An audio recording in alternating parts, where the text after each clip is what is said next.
everything there is a season and a time to every purpose under the heaven. There is a time to sleep, a time to wake up, a time to keep silence, a time to speak, a time to shout. Prophet Nathan breaks the silence and prophesies for 2020 until 2023. The truth must be told. The prophetic moment, exclusively on UTV. Gloire au Seigneur, gloire à notre Dieu, gloire à Jésus-Christ qui est le chef de toute autorité et de toute puissance. Gloire à notre Dieu qui est le chef de notre ministère. Je rends grâce à Dieu le fait qu'il me permet encore aujourd'hui de partager ce message prophétique avec vous. Nous sommes dans un temps très difficile et la Bible annonce qu'il y aura des temps difficiles. Dans les derniers temps, les temps seront difficiles. En tout cas, peuple de Dieu, je suis content, je suis très heureux de vous retrouver et de partager ces instants très importants avec vous. Que Dieu vous accorde sa grâce et que l'année 2020 ne soit pas une année de ruine et de destruction, mais une année de restauration. Oui, c'est possible. Même quand 1000 tombent à ta gauche et 10 000 à ta droite, il est possible que toi, tu sois épargné du danger. Alors, je bénis tous ceux qui sont encore accrochés au Seigneur, malgré les temps difficiles, malgré toutes les difficultés que nous avons connues, que le monde entier est en train de traverser en ce moment, et qui tiennent bon et qui continuent de confesser la foi en Jésus-Christ. J'aimerais partager quelque chose que j'ai reçu du Seigneur, quelque chose qui m'a travaillé, et je ferai un petit résumé du 30 dernières années des expériences que j'ai eues avec les Seigneurs et je partagerai avec vous.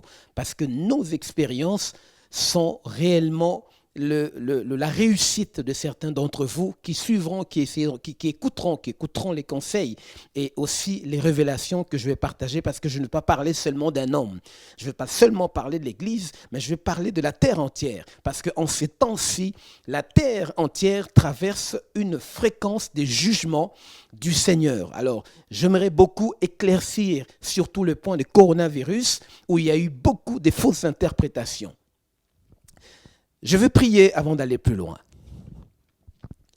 Père, Dieu Tout-Puissant, Père de notre Seigneur Jésus-Christ, Dieu de grâce. En toi, nous avons le salut. En toi, nous avons la paix. En toi, nous avons la guérison, la restauration. En toi, nous avons le succès. Père, nous savons que tu es toujours avec l'Église, ton peuple. Tu es celui qui défend Israël. C'est celui qui a retiré cette malédiction de Jacob pour faire de Jacob Israël. C'est toi qui donnes le salut et le salut est auprès de toi. En cet instant, nous allons partager ce moment prophétique. Je demande l'aide du Saint-Esprit qui touche l'Église, qui touche le sien, qui touche le peuple de l'Éternel, qui restaure les serviteurs au travers de 4 coins de la terre. En ces temps-ci, Père, je demande que tu déverses encore l'onction qui rafraîchit ton Église. Bénis ces instants par la manifestation de la révélation du Saint-Esprit, soit début et fin. Au nom de Jésus-Christ, notre Seigneur et Sauveur. Amen. Alors, avant d'aller plus loin, je vais vous parler de ce que l'on appelle le silence d'Ézéchiel. Si nous lisons rapidement dans le livre de Ézéchiel chapitre 3 à partir de verset 25, la parole de Dieu déclare ceci. Donc Ézéchiel, je lis la version Louis II. La Bible déclare « Fils de l'homme, voici on mettra sur toi des cordes avec lesquelles on te liera, afin que tu n'ailles pas au milieu d'eux. » Pourquoi ? Pour que tu ne prophétises pas. Et Dieu continue. Il dit, voici, on mettra sur toi des cordes avec lesquelles on te liera, afin que tu n'ailles pas au milieu d'eux. Dans le verset 26, le Seigneur continue, il déclare ceci, j'attacherai ta langue à ton palais pour que tu sois muet. Dieu ne permet pas à Ézéchiel de parler. Pour que tu sois muet et que tu ne puisses pas les reprendre. voyez que cette opération est contrôlée par le Seigneur lui-même. C'est Dieu qui impose le silence à Ézéchiel. C'est pour cela que quand vous n'avez pas de prophétie, quand Dieu ne vous a pas parlé, ne parle pas. Quand Dieu ne vous a rien dit, ne dites rien. À chaque fois que vous dites « Dieu m'a parlé », Dieu m'a donné un message pour vous. Et si ce n'est pas le Seigneur qui vous a inspiré, vous faites du Saint-Esprit menteur. Vous avez menti au nom du Saint-Esprit. Et c'est un énorme jugement que vous attirez sur votre tête. Il y a toujours ce problème de ceux qui ont les dons et de ceux qui ont les ministères. Aujourd'hui, c'est facile de dire « je suis prophète tel, je suis prophète tel, je suis prophétesse tel, je suis prophétesse tel ». Mais à chaque fois que vous dites quelque chose, si cela ne vient pas du Saint-Esprit et que vous prononcez, vous vous identifiez en disant « Dieu m'a parlé », vous touchez la personne du Saint-Esprit directement et c'est un énorme jugement. Faites attention.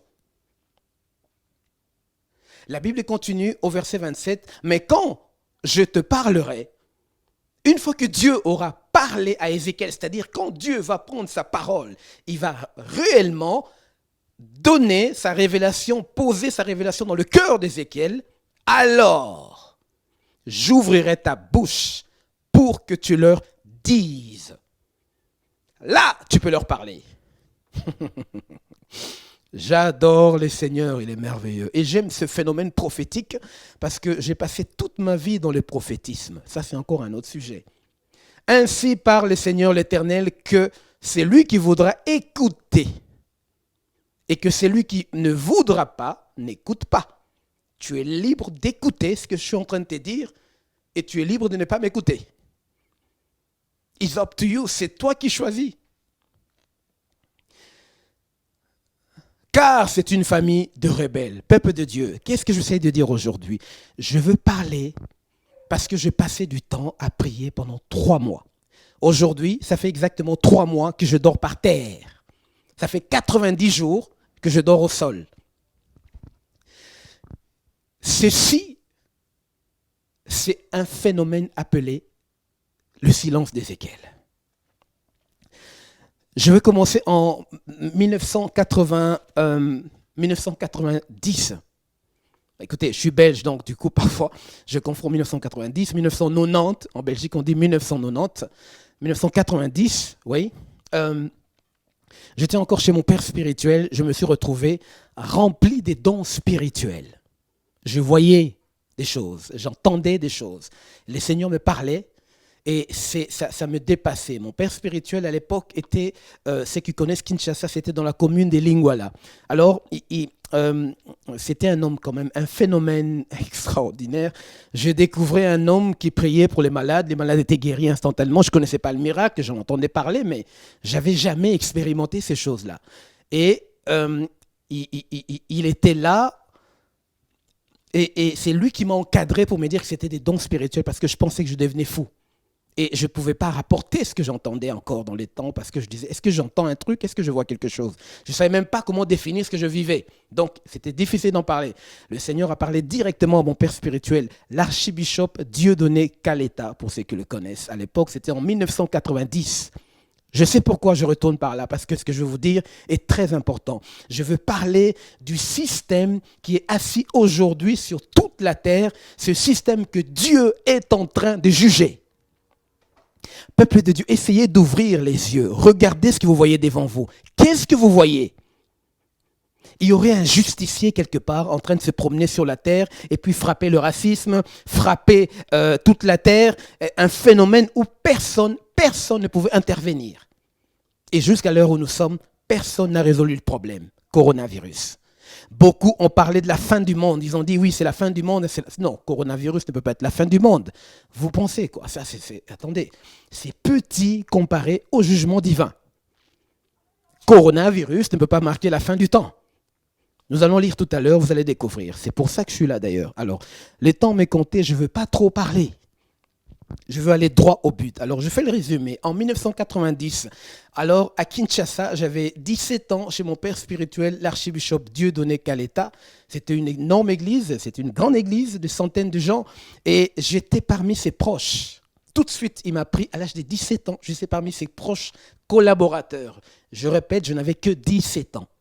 Et j'étais un prophète qui terrorisait l'Église à l'époque. Il m'a pris, il a commencé à m'enseigner l'onction, la délivrance, et il m'a tout de suite mis dans l'équipe de délivrance et parmi ses proches, son intercession perso. En fait, j'étais son chouchou, donc voilà.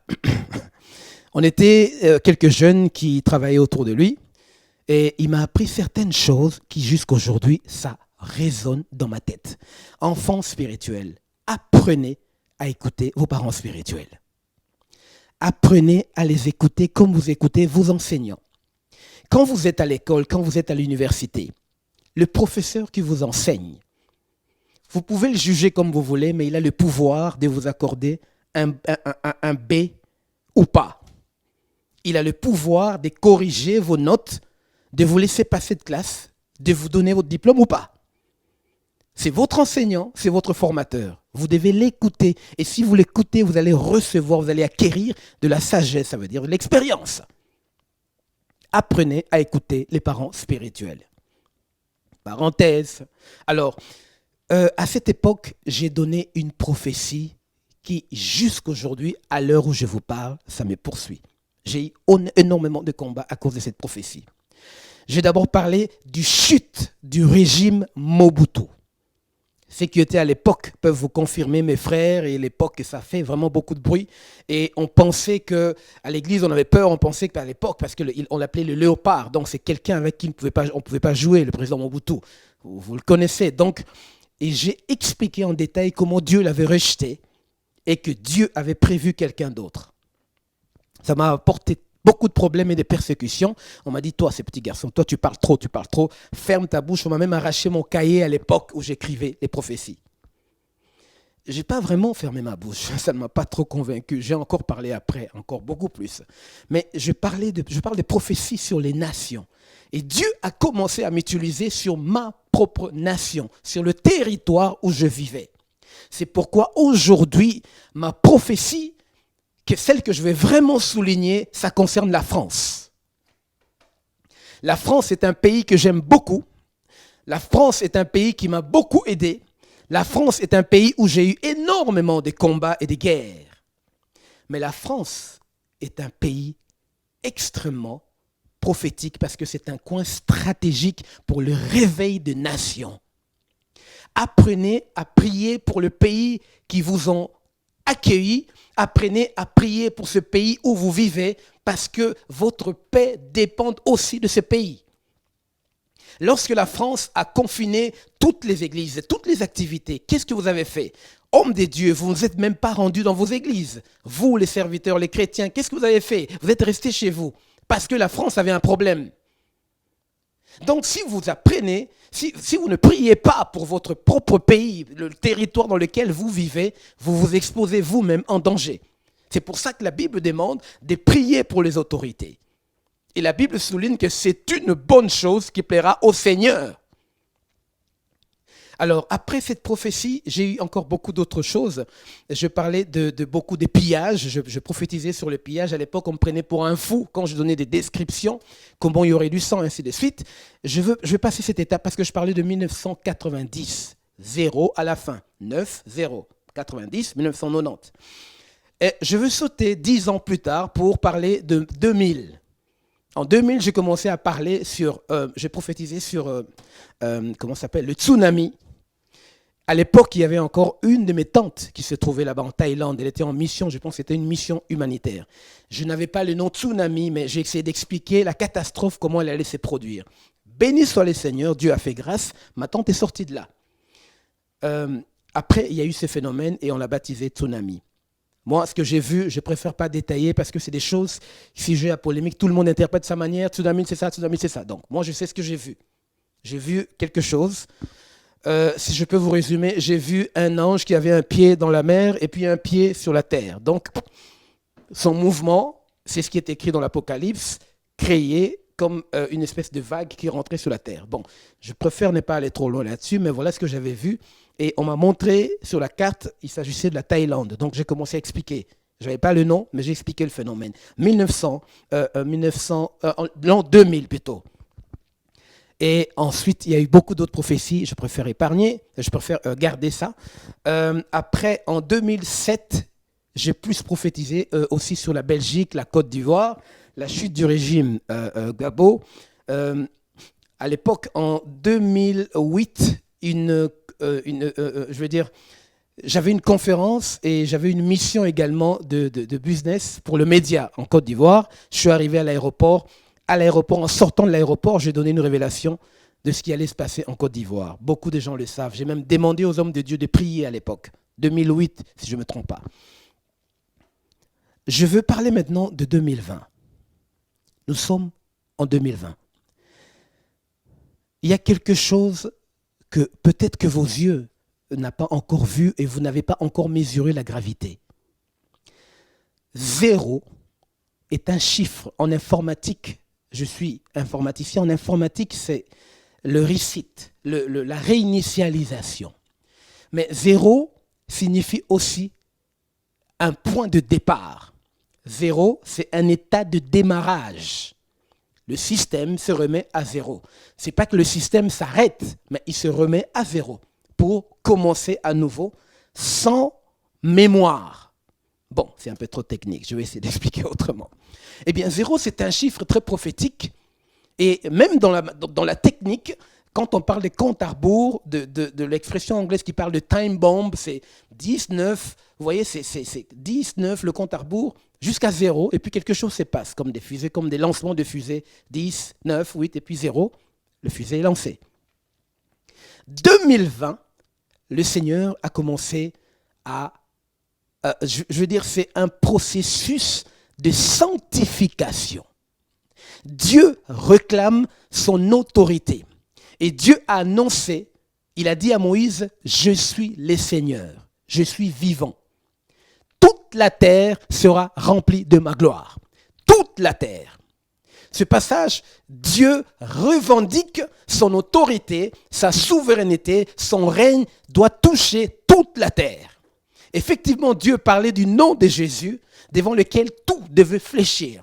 Dieu parlait de son avis. Dieu parlait de sa volonté qu'il voulait imposer sur la terre qu'il a créée lui-même. Les autorités, les gouvernements, les systèmes, tous sont soumis à la gloire de Dieu. Et tous doivent fléchir à la gloire de Dieu. C'est Dieu qui a les derniers mots sur la terre. Et le chiffre 0, c'est une réinitialisation où Dieu efface un petit peu, oublie un système passé pour démarrer un nouveau système. Et c'est dans cette fréquence que le monde se trouve en ce moment. Ce n'est pas la fin du monde. Ceux qui parlent de la fin du monde, arrêtez de dire de bêtises. Je viens de vous le dire. Si le Saint-Esprit ne t'a pas parlé, ne dites rien. Pour ceux qui me connaissent, ça fait combien de temps vous ne m'avez pas vu parler à la télévision ? Et qu'est-ce que ça me fait, le fait que je ne parle pas? Ça ne change rien dans ma vie. Tout ce qui peut changer quelque chose, c'est le fait que je sois dans la volonté de Dieu ou pas. Si je me tais et que Dieu me demande de parler, ça, c'est un drame. Et si je parle pendant que Dieu ne me demande pas de parler, ça, c'est une catastrophe. Je parle parce que le Saint-Esprit m'a permis aujourd'hui d'expliquer et de commencer à révéler quelque chose pour les 3 prochaines années. 2020, 2021, 2022 jusqu'en 2023. Voilà pourquoi je suis devant la caméra, parce que je sais que ça servira de preuve et ça restera gravé. Et comme ça, vous allez voir si je suis menteur, ou bien je vous dis des bobards, ou bien je vous dis la vérité. C'est pour ça que je dis, certains m'écouteront et certains ne m'écouteront pas. Et ça, c'est tout à fait logique, c'est humain. Alors, la fréquence dans laquelle la Terre est plongée en ce moment, Dieu est descendu pour recadrer certaines choses. Vous savez, j'ai toujours été parmi les gens qui négligeaient un peu l'aspect écologique. Je disais, bon, écoutez, j'ai la foi, je mange ce que je veux. Mais attendez, je fais ce que je veux. J'étais comme ça parce que ma foi me permettait de faire ce que je veux. J'aime pas être esclave, j'aime pas la monotonie, j'aime pas qu'on m'impose des trucs que je ne veux pas ou j'ai pas envie de faire. Je vais chez le médecin, il me dit, tu manges pas ça, tu fais pas ça. Je dis, ton doigt, c'est dans ton œil parce que moi, je mange ce que je veux. Voilà. Ça, c'est ma foi. Et ma foi vient de la parole de Dieu qui dit que si ta foi, par ta foi, tu as la conviction de manger quelque chose, mange sans savoir d'où ça vient. C'est l'apôtre Paul qui explique ça. Donc, j'ai la foi. Mais ma foi ne doit pas scandaliser mon prochain. Alors, Le chiffre 0, quand Dieu lance quelque chose, il faut 3. Le chiffre 3 pour concrétiser la chose comme le Seigneur qui est venu sur la terre, il est mort et il est ressuscité le 3e jour. Quand Dieu envoie la mort, il faut attendre le 3e jour pour qu'il y ait une résurrection. C'est comme ça. C'est un principe, c'est un chiffre 3. C'est le chiffre 3 qui perfectionne l'œuvre de la mort de la sémence et de la résurrection. Le chiffre 3. 3e jour, Jonas est resté 3e jour, 3 jours dans le ventre de la baleine et puis il est ressuscité. Donc ça veut dire que le monde est en train de mourir d'une certaine manière. Dieu est en train de tuer quelque chose dans ce monde et dans 3 ans, Dieu va ressusciter quelque chose. Il y aura un nouveau système qui va se mettre en place. C'est là où je veux en venir. Alors, sachez que le monde est entré dans une fréquence d'instabilité qui va durer 3 ans et demi. Prophète Nathan, qu'est-ce que tu racontes? N'importe quoi. Effectivement, je raconte n'importe quoi. Mais vous savez que la folie, c'est la foi de la croix. C'est la prédication de la croix qui est une folie. La Bible déclare, la prédication de la croix est une folie pour ceux qui périssent. C'est pour ça que tu n'arrives pas à capter ma fréquence. Je répète encore une fois, je dis que nous sommes en 2020. Le monde entier entre dans une fréquence d'instabilité. Et cette fréquence d'instabilité est monétaire, communautaire, culturelle, écologique. Il y aura des instabilités sur tous les plans. Parce que c'est la naissance d'un nouveau monde que Dieu est en train d'imposer. Je veux appeler mes collègues, les hommes de Dieu, de faire attention à ce qu'ils déclarent quand ils sont sur la chair. Faites attention quand vous faites vos lives. Faites attention quand vous prophétisez. S'il vous plaît, collègues, ne dites pas n'importe quoi. Chut, s'il vous plaît. Parce que ce que vous dites, ça va rester, ça va témoigner contre vous. Vous savez quoi? En 2009, j'ai donné une prophétie sur... Non, pas 2009. Oui, 2009. 2007-2009. J'ai donné la prophétie qui a tellement... Vous avez vu, quand il a été élu, je crois que ça fait le tour de Facebook, peut-être que vous êtes tombé dessus. Je parlais du président Félix. Le président Félix Tshisekedi, l'actuel président congolais. J'ai dit qu'il allait devenir président. Personne ne m'a cru à l'époque parce que personne ne pouvait imaginer, il n'était pas en position d'être président. C'est son père, son défunt père qui est mort. Alors à l'époque, personne ne m'a cru parce qu'il n'était pas en position de devenir président. Il n'y avait rien qui montrait qu'il pouvait être président, c'était son père qui était au pouvoir. Mais qu'est-ce qui s'est passé? Heureusement que je fais passer toute sa famille, ses sœurs, ses cousines, ils sont passés devant l'église et j'ai expliqué à toute l'église ce qui allait arriver. Et je l'ai fait 2 ou 3 fois. Une année avant son élection, j'ai appelé sa cousine, je lui ai dit exactement ce qui allait se passer. Je lui ai dit, arrête ce que tu fais. Elle me dit, mais je dois travailler. Je dis, non, arrête ton travail, parce que dans quelques temps, tu vas rentrer au Congo et tu vas travailler à côté du président. Elle n'en revenait pas. Et aujourd'hui, c'est ce qui s'est passé.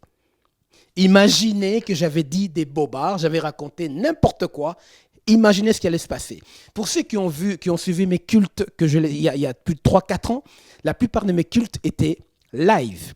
Et je laissais les révélations sur Facebook parce que je demandais aux gens d'aller vérifier ce que je raconte si je dis n'importe quoi. Il y a 3 ans, et ça va faire 3 ans, Dieu va recadrer le système de ce monde. Dieu doit sauver son peuple. Dieu doit prendre ce qui est à lui. Il y a des choses dans ce monde que Dieu n'a pas envie de récupérer. Mais il y a son peuple, il y a son héritage pour qui Christ est mort. Dieu ne laissera pas passer ça. Il va protéger son œuvre. Vous savez, dans le plan spirituel, il y a ce problème de droit d'auteur. Il y a des choses qui appartiennent au diable et il le réclame aussi. Mais il y a des choses qui appartiennent à celui qui est le chef de toute autorité et de toute puissance. C'est Jésus-Christ qui a le dernier mot, qui a la clé des morts et des séjours des morts. C'est la raison pour laquelle tu n'es pas encore mort. C'est la raison pour laquelle le coronavirus ne t'a pas touché. Parce que c'est lui qui ouvre, n'a pas encore ouvert le séjour des morts pour te recevoir. Amen. Alors, il y aura des phénomènes, des catastrophes. Il faut faire attention quand nous consolons le peuple de Dieu. Nous pouvons consoler l'Église, nous pouvons consoler les gens en leur disant des choses bien, positives. C'est très bien, mais il faut dire la vérité. J'insiste aujourd'hui sur le fait que quand vous dites que Dieu vous a dit, eh bien dites la vérité, qui que vous soyez. Dites la vérité. Parce que si vous interprétez quelque chose, vous savez que même la parole de Dieu, quand vous donnez des versets bibliques, des passages bibliques aux autres, si ce n'est pas bien interprété, la parole de Dieu devient un mensonge. Si vous prêchez, quels que soient les versets, le nombre de versets bibliques que vous avez dans votre tête, que vous balancez à l'église, si c'est des mauvaises interprétations, c'est considéré comme un mensonge. Or, c'est seulement la vérité qui peut délivrer. Et quand il n'y a pas de vérité, les démons n'obéissent pas. Les démons obéissent parce qu'on dit la vérité. Et c'est la vérité qui affranchit, qui apporte la délivrance et qui rend libre. Alors, apprenez certaines expressions. Vous savez, vous pouvez dire, vous n'avez pas besoin de dire que Dieu m'a dit, Dieu m'a dit. Vous pouvez dire, écoute, mon frère, ma soeur, j'ai eu la pensée de. Vous pouvez dire également, j'ai eu à cœur de. Ou ben, en tout cas, j'ai eu à cœur de, je sens comme dans mon cœur. Comme ça, vous êtes épargné et vous ne mettez pas la personne du Saint-Esprit en danger. Alors, pour aujourd'hui, pour cette première partie, je vais conclure par ceci. J'aime la France. La France est un pays qui m'a accueilli. J'ai eu la plupart de mes guerres, de mes combats, de mes humiliations ici dans ce territoire. Mais j'aime la France. C'est un pays que Dieu a mis à part pour créer le réveil. Mais il y a quelque chose qui va se produire. Il y a des choses et des catastrophes qui vont arriver dans ces pays. Et je l'ai mis comme ça, je l'ai dit aujourd'hui parce que Dieu me donne l'autorité, la permission, l'autorisation de le divulguer, d'en parler publiquement. Que l'Église m'écoute, que les croyants ou les non-croyants écoutent ce que j'ai à dire. Il y aura une instabilité qui va toucher la France. Et la source de cette instabilité, c'est un mouvement scientifique, entre parenthèses, une coalition scientifique. Cette coalition scientifique, à elle aussi, à elle-même, elle sera divisée. Au début, il y aura un succès. Tout le monde va recevoir cette coalition scientifique. Mais elle sera divisée en deux parce que d'autres seront des séparatistes. Et ça va emmener énormément de problèmes à la France. Ce que je suis en train de vous expliquer, c'est que les scientifiques vont récupérer les pouvoirs. Les hommes d'État de demain seront des scientifiques. Vous avez vu ce qui s'est passé? Combien de fois vous avez vu la France sortir et applaudir tous les jours, chaque fois à la même heure, applaudir pour qui que ce soit? Les héros, il y a eu des héros dans ces pays, il y a eu des héros des guerres, des gens qui ont accompli des choses extraordinaires. Mais combien de fois on leur a applaudi? Je suis rentré une fois dans un supermarché, j'ai vu que les soignants étaient prioritaires, il ne fallait pas le contrôler, il ne fallait pas qu'ils fassent la file, il ne fallait pas qu'ils fassent la queue. Je reconnais, le travail était excellent. Ils ont fait un travail jusqu'aujourd'hui excellent. Je bénis Dieu pour la sagesse et l'intelligence qu'il a mis dans leur science, la science qu'ils ont reçue, mais seulement ce mouvement de cette coalition scientifique va emmener beaucoup de problèmes à la France. Et en France, dans le jour à venir, quand cette prophétie va s'accomplir, pour être un vrai politicien, il faudra être un scientifique.